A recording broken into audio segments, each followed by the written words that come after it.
Welcome back to Pure Michigan Sports. It's episode 18. Alex Deimel, 18? 18. What in the hell? Our podcast is now legally allowed to, I don't know, legally an adult. Legally an adult. It's Alex Deimel. It's Christian Peck-Dimit. As usual, we're talking the newest, the hottest in the state of Michigan sports. And hey, we're fully out of the dog days. We're a few weeks now into football season, and we've got a lot to talk about. We're going to start with the ugly stuff. Hopefully, there's a fair amount of ugly Emphasis stuff. on the ugly, yeah. We're gonna get through, I think, the bad stuff first here. Good news, bad news situation, and there is a little bit of good news at the end of the tunnel, a shining light. But we're going to start with the dark stuff, the bad stuff, and that's U of M football. It was not pretty, but we got a win 28-18, and it's official. The Davis Warren era is over. It was short, brief. It was a rocky road. He ended the day, for those of you that don't know, with 3 incompletions. He was 11 of 14. All 3 of them went to the other team. The Red Wolves, someone caught all of his passes, whether it was a Wolverine or a Red Wolf. And though they did get the win, did the Wolverines, anyone who watched that game, myself, and I'm assuming Alex as well included, it was ugly. It was not pretty start to finish. The run game made it look very nice, and some sort of late, not quite garbage time, but late scores made it look even maybe better, or actually worse rather than it really was. But I don't know. It doesn't give you, if you're a Michigan fan, any vote of confidence. And officially yesterday, we did get the news that Alex Orji is going to start at least this coming week. First off, let's start with, how do you feel about that? I personally don't think either of these guys are the answer.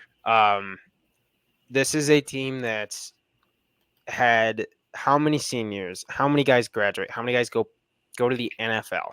16 starters lost just last year, I believe is the number. Stacked full of talent last year. And they're all gone.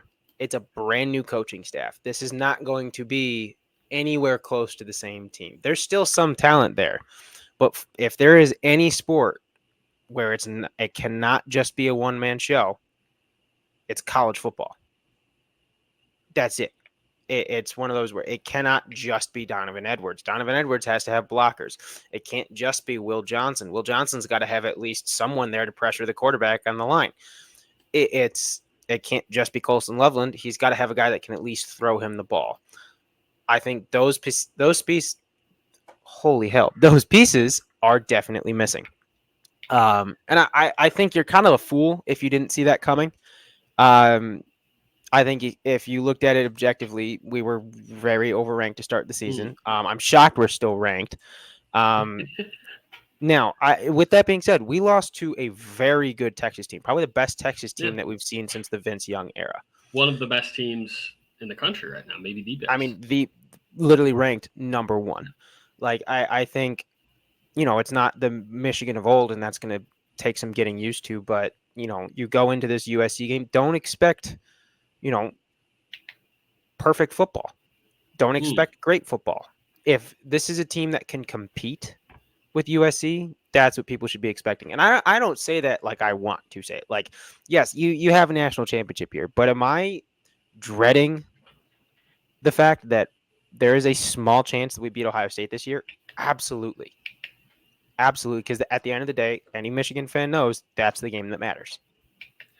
And how they've played right now, there ain't a chance in hell we're going to make it there. We'll be lucky if we get out of halftime. Alex, I get what you're saying, and you rightly have said it from the start of this season, from even before this season. We lost everybody. We have 6 coaches gone with Harbaugh in the NFL. No single coach is in the same position they were last season on this staff. Even those that were on the staff last year aren't in the same spot they were. 16 starters gone from last season, and no one expected it to be perfect. Like Alex said, no one expected it to be great. I am a little bit surprised about how poorly really everyone has played, except maybe Kalel Mullings, who has been simply spectacular. He's been awesome, and he's been, like I said, a bright spot that I told you we were going to try to focus on the bright spots at the end of the tunnel. That's certainly one of them. I think you hit the nail on the head, Alex, is that Alex Orji, not the answer. That's, I think, the biggest trouble is that Michigan fans go into the season expecting not great football, a step back, a more mediocre season. But I think everyone, myself included, was a little bit surprised at how hard the drop off is and was, because that was an ugly looking win over a bad Arkansas State team, and it really makes you worry about a 2-2 season start to the season in a couple of days here, where people have been calling for Alex Orji on Twitter from the start, right? That's every comment section is put Orji in, start him. And I think fans need to realize that kid is far from the answer. I like him. I think he's got a fun game to watch in as sort of what he has been, a play every quarter where he gives a read option or keeps it himself, does something sort of fun, throws a touchdown like he did at the end of this game. But long term and starting on a top 15 or a college football playoff caliber squad, nuh-uh. And I think it's also important there to realize, like, you go back and you think about the games where, when Michigan, especially last year, was blowing out an opponent, like, you knew there was, you knew it at the end of the first quarter, it was over, and you'd see Harbaugh go to like his sixth string QB to get them some playing time.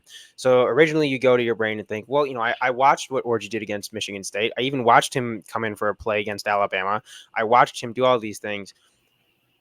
First of all, that Michigan State team, there's a reason we shut them out. And I think we hung like at least what did we hang? Like 49 points on them? 47, something like that. Sounds right.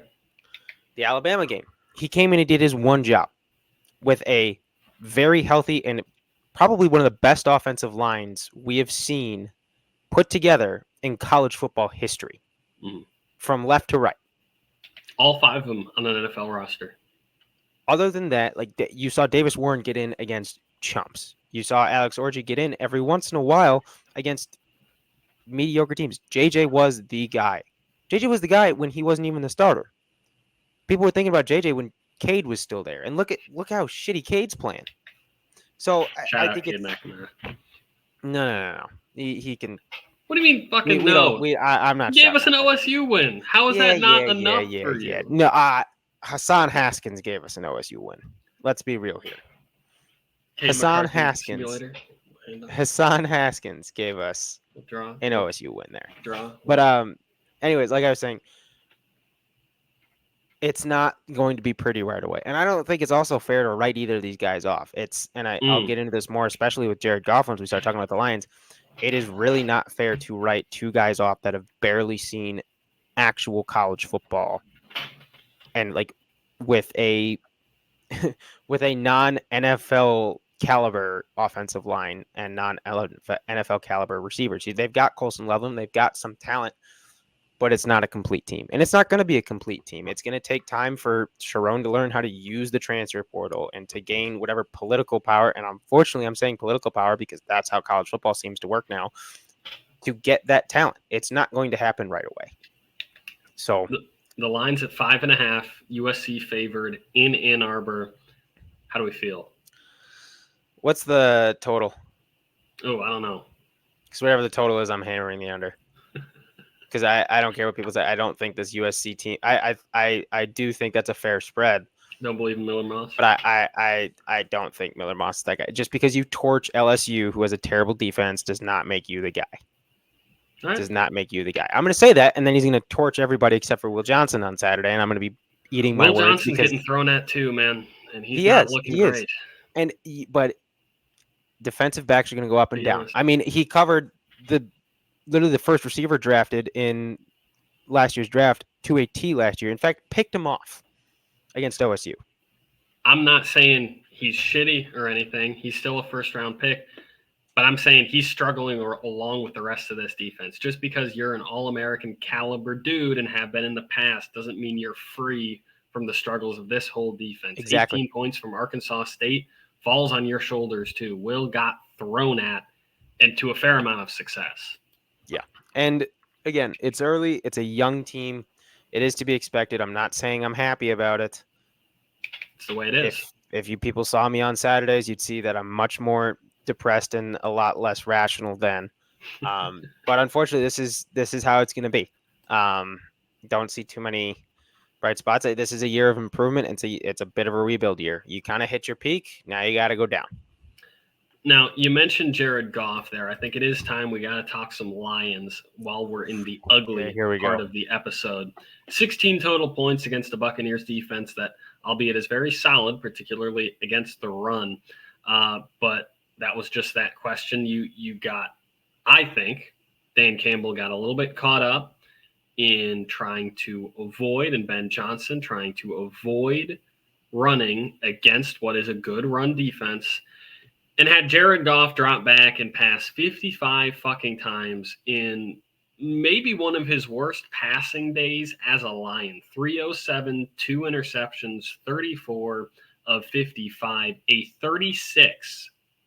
You heard me right. A 36 QBR is not exactly one to write home about, at least not with anything good to say. And ultimately, the first loss of the season for the Lions at home. What do you think? What are your biggest sort of takeaways from that game?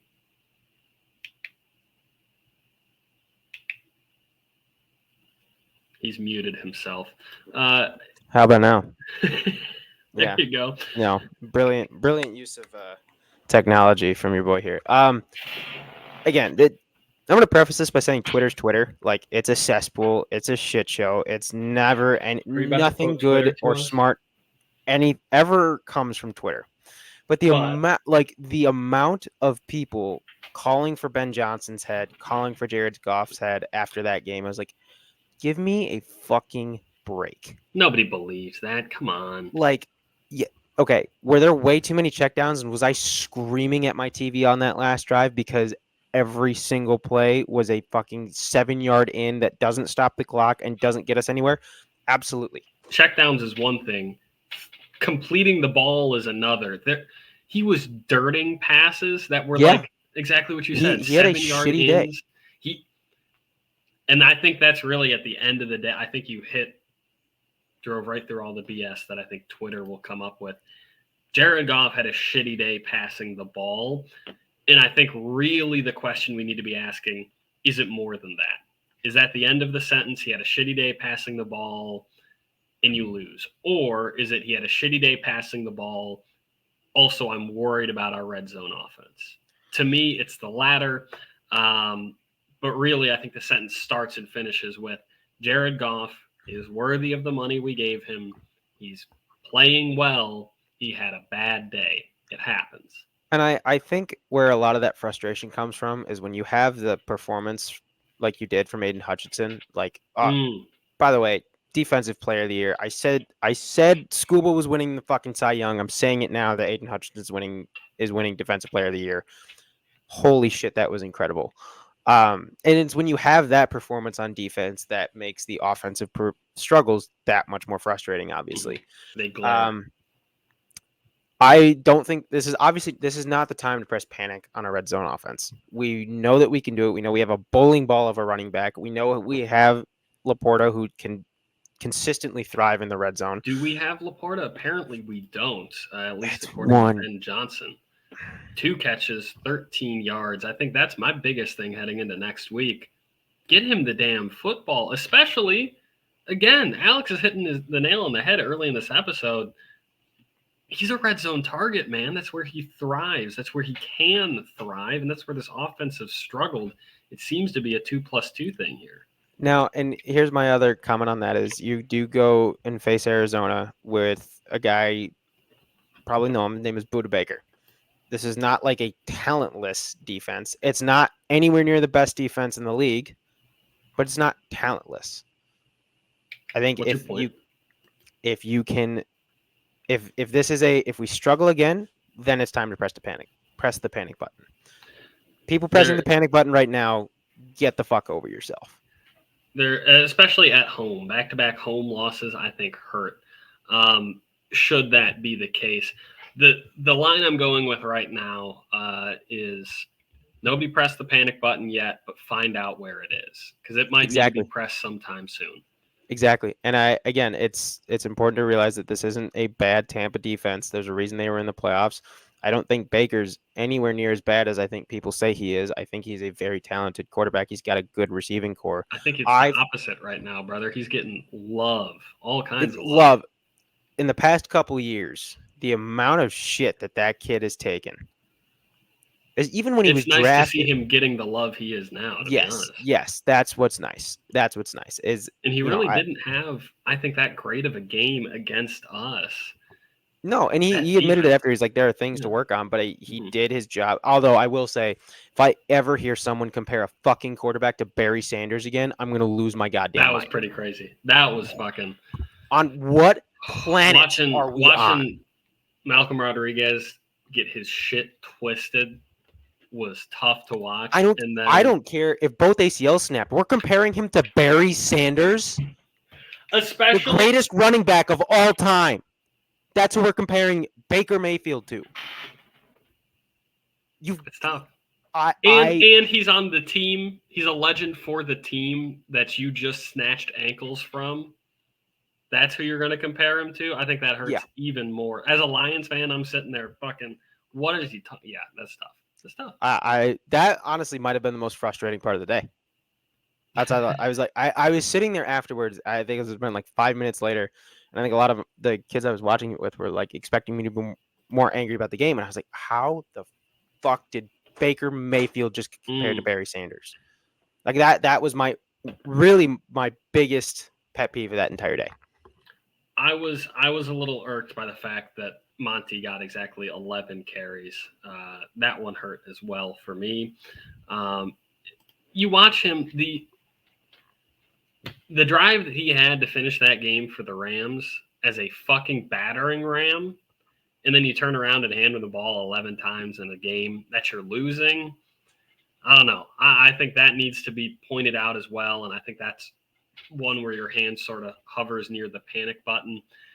And I think my hand is even closer to the button only because that first game against the Rams, you'll remember, was not pretty. The fact that we put together a drive at the end of that game, ended up going to overtime, had the phenomenal OT drive that we did, I think allowed the win to smooth over the rough spot that lasted nearly the entire second half where our offense did nothing at all. And so because there was already that sort of weakness and inconsistency from game one, now you see it in game two when you don't have the win to smooth it over. Because if you come up with a couple more yards late in that game, find a way to win, to get a stop, to do whatever you need to do and win by 3 points, we're having an entirely different conversation. And Just because you won. You would have gained 20 more yards offensively, but it would have been enough. You would have won. And I get it. An ugly win looks way better than a pretty loss. But now you've got an ugly loss, and you start to look back at the ugly win, and you're like, there's a correlation here. That's what has me worrying. Yeah, and I totally get that. And I think the big key, at least this season, is, and I'm not saying, you remember the Panthers game last year where the Lions just fucking routed them. It wasn't even close from start to finish. I'm not expecting that every game. I think that's, that'd be pretty foolish. 2 years ago. That was 2 years ago? Mm-hmm. Holy shit. Yeah, we're old. Anyways, the reliability can't come on game-winning fourth quarter drives. Exactly. And that seems to that hasn't just been happening in the Dan Campbell, Jared Goff era. That has been happening since I started being a Lions fan. That is the Lions. That's Lions football. And I think especially come playoff times like that can help, but it cannot be the reliability and it cannot be the standard. And I think when you're counting on that so much and so often, you're going to break. And it showed itself this weekend. They broke. It did not work. It just means the offense was inconsistent. You were in a one-score game. You had a chance to win it late. And when you do, it feels good. And when you don't, you start looking a lot more critically at this offense. And so I think that's what we have to do. Hopefully, you turn around, you get a win in Arizona, you quiet the doubters. It's a 17-game season. It's a long season. And you Hopefully, start it's a playing like the one-off. Tigers. Hopefully, you start playing like the Tigers. And we have hater number one sitting across from me right now. For the longest damn time, it was a refusal to acknowledge the streak or refusal to acknowledge that this was anywhere close going to turn into anything. And now you're in the middle of a matchup with the Royals, and you're a game and a half back from the wild card. Mr. Deimel, how the fuck are you feeling? I put it this way: make the playoffs, I'll obviously be happy. It's about to be more. I If didn't we expect the miss the negativity. playoffs, I will be 10 times more angry than Because I you will ruined be the draft spot. happy if we make it. And trust me, the last night, it would have been Monday night's win against the Yep. Royals was fucking glorious. You go down early to a Electric. grand slam by a guy that's going to be a Hall of Famer, Yep. and Bobby Witt. End of the game, it's 7-6. That's beautiful. That is the type of performance that Tigers fans have been waiting for how long. And I also do want to point out that I think it is finally been it's we always knew it, but I think you can finally pinpoint one issue that is no longer there. Do you want to guess what that issue is? Is it the terrible pitching? Terrible No, I mean our pitching's been great. outside of Scoob? That's what I'm saying. No. Ask that question again. Who is not currently on the roster? Oh, you're talking about the big old Miggy contract? Nope. Oh, it's Baez. Bingo. You're really pinning this all on Javi? Dude. That guy being gone was the moment that this all started. Was the exact moment. You've seen how he was in New York. You've seen how he's been here. The guy doesn't even look like he gives a shit. You get a guy, and yes, I called Trey Sweeney another him. And yes, in a way, he kind of was him to start. Has he been hitting well? Yes, but in the minor leagues, he had mid-tier hitting with fielding that was pretty good, but I had no faith in him. And he's actually been playing pretty well. Chase Young has been playing pretty well. Guys consistently have been getting better. Riley Green, everybody seems to finally be on the same page. My biggest fear, and it hasn't necessarily been a hater thing, is that it's too little too late. Here's the thing. At this point in the season, though, and at this point in the totality of the franchise, I think it means something to these guys to get these wins late. And I think that's the biggest thing where you're looking to analytically. I feel like you're looking at this season and saying you either do damage in the playoffs or you get a good draft spot. There's nowhere in between. And you're not considering the fact that you got a bunch of 20-somethings sitting there that are not going to tank, are not going to lose on purpose. And if you have the ability and the chance like they are to get even sniffing the playoffs, it's great for the mental. Yes, you're going to get a worse draft spot. I get that. I think the biggest thing out of this is confidence for a team that was very close to being on a track there to lose 100 games. Yeah.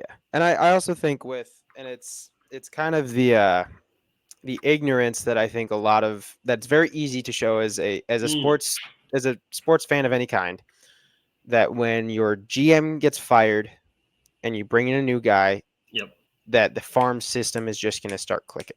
And maybe it could just be me. Maybe it's just me and my impatience. I don't know. But I'm not 110% sold on this farm yet. And that's what makes me nervous. Okay. I think it's guys that have some talent, but I don't know when we're going to see him. Max Clark is young. Bryce Rayner, young. Jackson Jobe, young. Spencer Torkelson was older than all of them, and he was the end-all, be-all. He was the die by the sword, and look how he's turned out. Now, knock on wood, not as bad as he's been. He's had a couple clutch hits. He's had some good moments recently. But I am very, very scared of that happening again. Now, on the opposite side of that coin, you have Riley Green, who, when he can stay healthy, has proved himself to be a very well worth bringing up, developing. They clearly developed him at the right pace, brought him up at the right time, and he has been playing very well. I am just terrified of another torque. And I don't think that's entirely unfair because yes, you can wipe out an entire farm system, like management wise, top to bottom. But when you don't see anybody and you know you're not going to see anybody that long, and then you get this close and you know you're so close, but you know there's a chance of not making it, I think I am fully validated in being a little nervous. Nervous, I get, but I feel like you're the only Tigers fan in Detroit who's not just only hyped the fuck up and feeling nothing else. Oh, absolutely.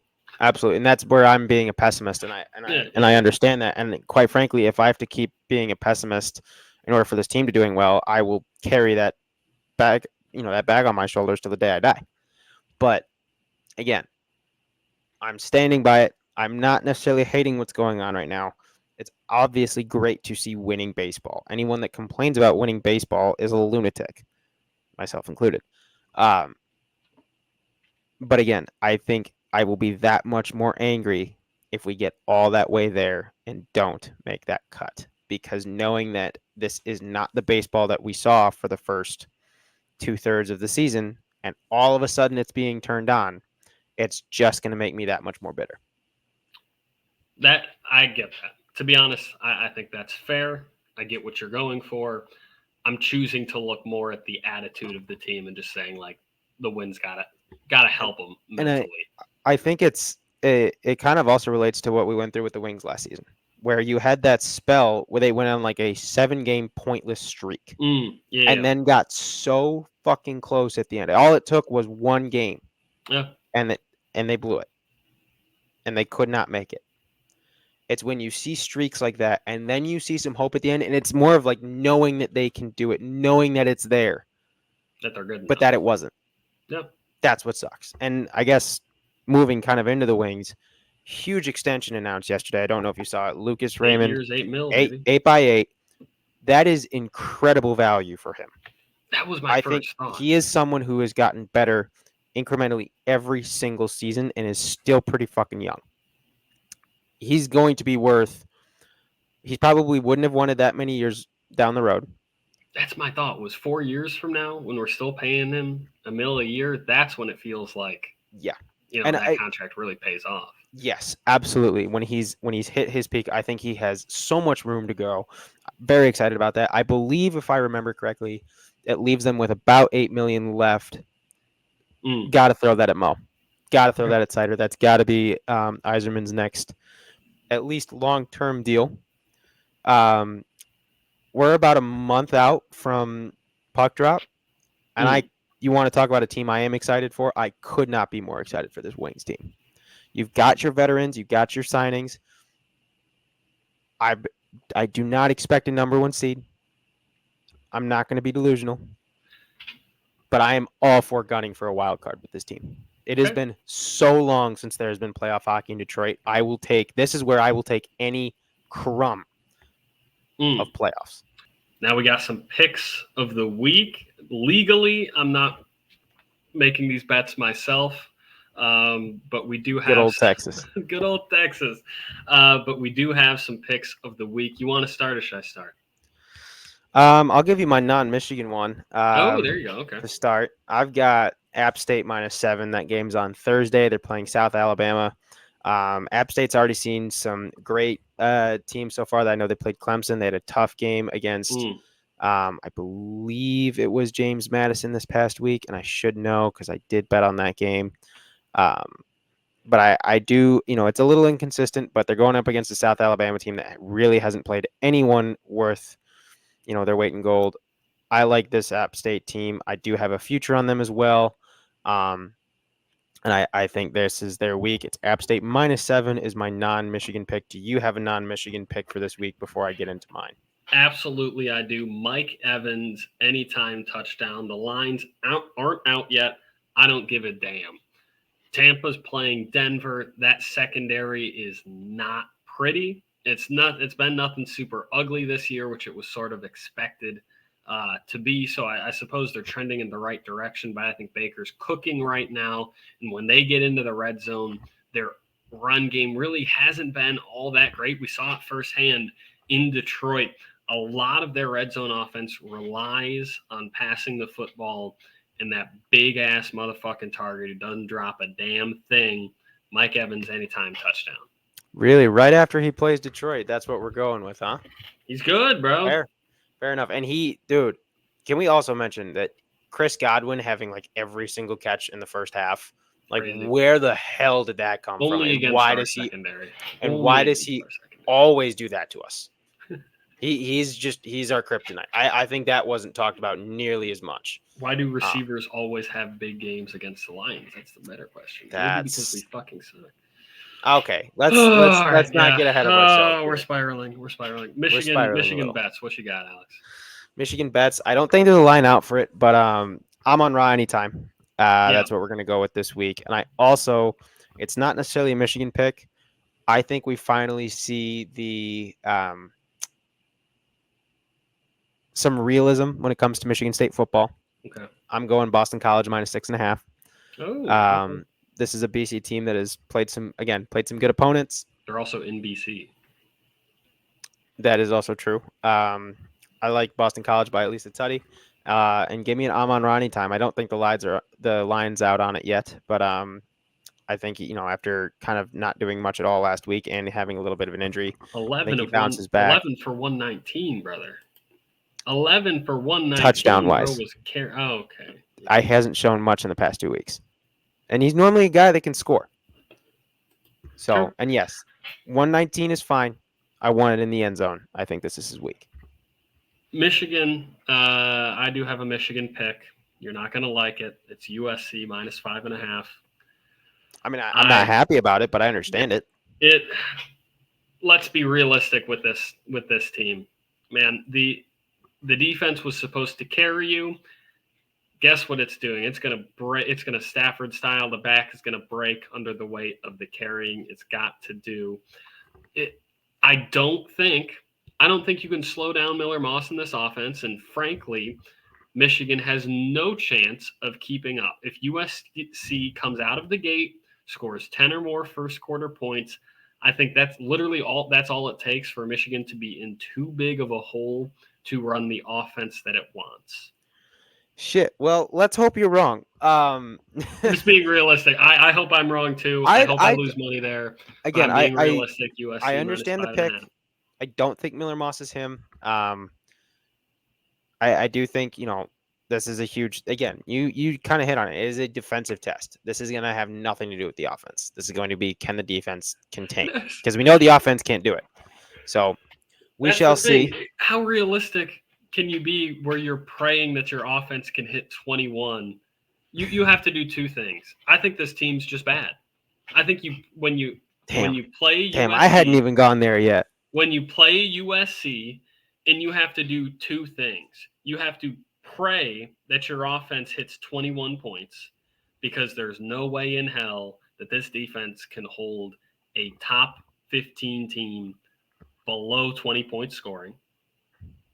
And then the second thing you have to do is pray that Alex Orji doesn't give them what Davis Warren has given every opponent we've played so far, and that's great field position.